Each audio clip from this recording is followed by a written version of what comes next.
Alright, so in order to do this concept, you're just going to need four things. You're going to need a candle, charred materials, flint, and steel. Before I continue, there are a couple other options you have.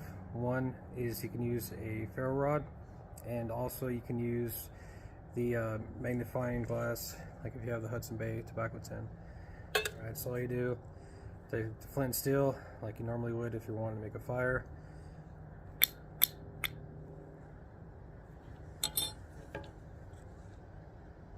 Basically, you would do it the same way if you're doing normal flint and steel for putting in a bird nest. The only difference is that you're going to put the candle in the tin and just blow on it until it ignites.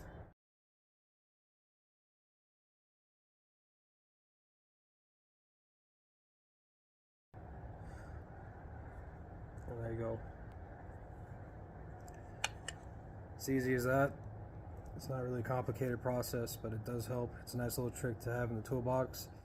Well, guys, it's that easy. I just wanted to show this video.